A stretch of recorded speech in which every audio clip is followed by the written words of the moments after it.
Meet Dr. Jenny Lee. Born in China, she moved to the US at the age of 15. Then, in 2011, after living in Hong Kong, she came to Singapore to start her business and a YouTube channel in Chinese. During our chat, she explained why Singapore is a better place to live than Hong Kong, though we discussed the problem of high-rise littering in Singapore. And we also talked about the adaptation of Chinese people in the US. I'm Max, let's go! Why Singapore? I work in Hong Kong, and to be honest, I really hate it. It's just the stress of the city can be really, really hard on you mentally and physically. So I have hard time to adapting and adjust. At that time, then I feel like, okay, maybe Asia is not for me. Singapore is much more laid back compared to Hong Kong. Like Hong Kong is everybody's going to war like every morning, just rush and just like, oh my God, like tremendous amount of stress.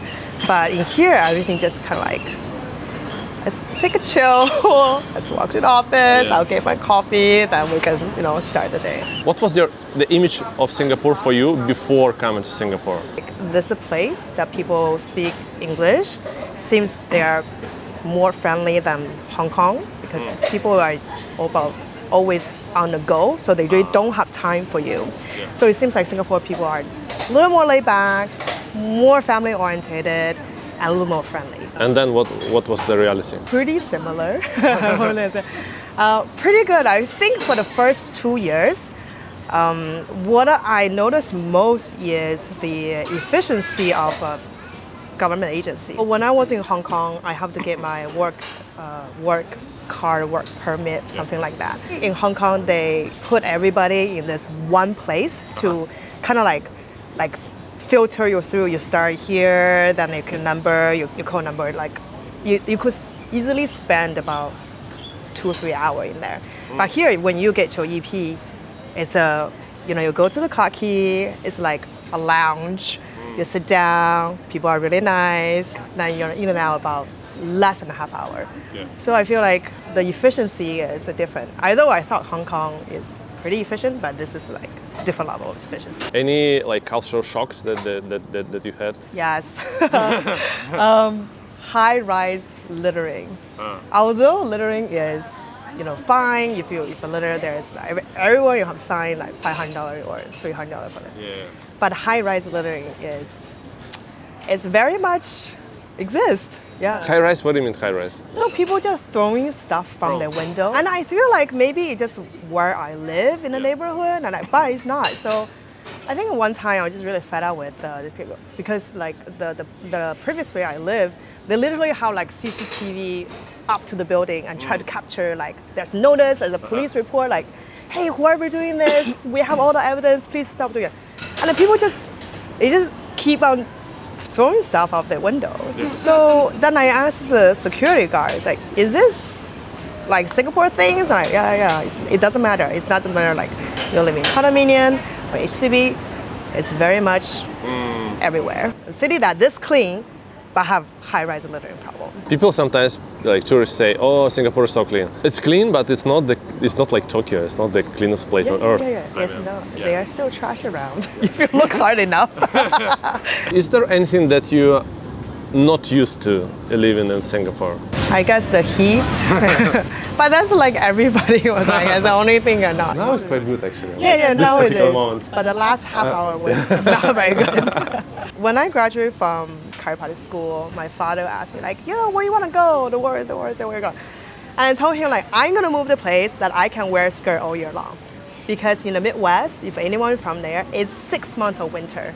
You still got blizzards in April. How ridiculous is that? So I had enough of this shoveling snow, driving on the gray, icy roads. I had enough. I have to go somewhere and it's warm enough. I don't have to deal with it. So I end up here, but now it's the heat. In the US, which places do you stayed or you lived in? Staying in Iowa all my life. My husband is from Wisconsin, so we are like very much in the Midwest. So grew up in a very predominantly white community. How was it for you? Yes, it was quite tough. Struggled with my own identity for quite a while. Because imagine like a teenager, a teenager, going to a school, everybody is blonde hair, blue eyes, and you have black hair. And that's you just stick out.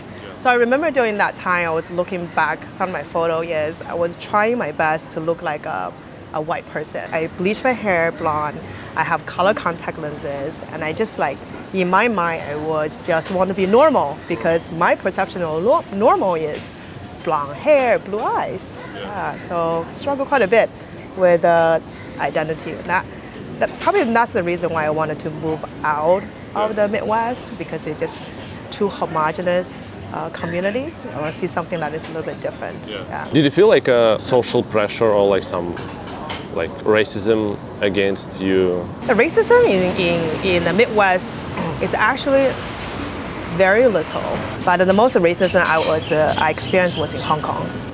Wow. Yeah. How come? Yeah, because I don't speak Cantonese. When I try to speak Cantonese, I have the Mandarin accent. So they immediately identify me as a mainlander, like a Chinese mainlander. So as you know, there is a little bit of tension, conflict with that. So during the 1 year I was in Hong Kong, I tell everybody I'm from Singapore. Because they would say like, oh, why you speak English? Like, oh yeah, I'm from Singapore. Like, oh, okay, you're nice. Like, let me show you more. Is there anything you think the US can adopt from Singapore? Healthcare that makes sense and a retirement fund that makes sense. What Singapore healthcare is, they give you options. If you don't have money, you can go for the government care, which is a polyclinic, all these government assisted hospital. Will you take you a long time to see your doctor? Absolutely. You're prepared to be there for half day, even a day, just to see your doctor. But you're not going to pay a lot of money. If you have money, on top of the primary care, go get the private insurance for yourself, because private insurance will cost more, so that money will save your time. So you get to see your doctor about half hour or 15 minutes, make appointments, all the private insurance will take care of that. In US, it's a total mess. It's like you only can see the doctor within the insurance group, but for certain condition you're not. So it's like total mess to navigate through. And then in fact, for my industry in US, people try not to go with the insurance because the insurance never pay on time.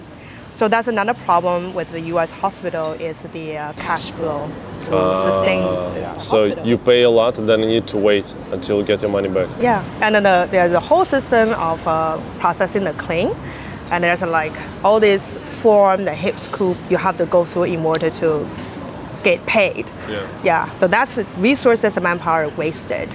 So America may have the best medical technology there, but it's just very easily, it's not easily accessed to everyone else. Yeah. And another one is the CPF. I know I've seen this, a lot of people are gonna be like, no, I don't want to pay CPF. CPF, people taking money. It's like a Ponzi scheme. Like, no, I think a CPF system really makes sense because, let's be honest, we as an average person don't have the discipline to save, right? Tomorrow you see something nice, you're gonna buy that thing. So the CPF is a system that forces you to save. Like save this money for rainy days, save money for housing. Yes, huge chunk of your paycheck will go to the CPF, but when the times in need, when do you need money for your house, education, you can use that. So yeah, I think that would totally make sense. If you have a chance, would you swap your American passport to Singapore passport? Maybe. But I try not to see from like the property perspective. Like people like I'm getting my Singapore passport because I have benefit, I get more properties. Like I'm trying not to see from that perspective. But try not to, because like I get the citizenship, so I can own more properties, so I can have more benefit. But like what's the meaning to be a citizen of another country, right? Like, is this your belonging or whatnot? So for you, it's more like an emotional thing? I would think so, because I have been an immigrant pretty much most of my life. Like I was an immigrant in the United States, I was an immigrant here. So yes, I feel this is my second home, and I do feel like belonging in here. Yeah, so maybe if they still like it enough, I will go for it. Have a country that I belong. Few short questions. Yes. Big Mac or chicken rice? Big Mac. Oh, Big Mac, why? no chicken rice kind of person. Didn't really get the hype of it, yeah. Okay, cool. Statue of Liberty or MBS? MBS. Because in order to get to Statue of Liberty, you have to take a boat. And the water is very choppy. And I remember I got super seasick and threw up on the deck. So no Statue of Liberty for me. Cool. YouTube or TikTok? YouTube, definitely. Cool, thanks so much. Yeah, thank you for having me. You will have a good luck if you watch the next video right now. The only problem is it will be gone in 5, 4, 3, 2, 1.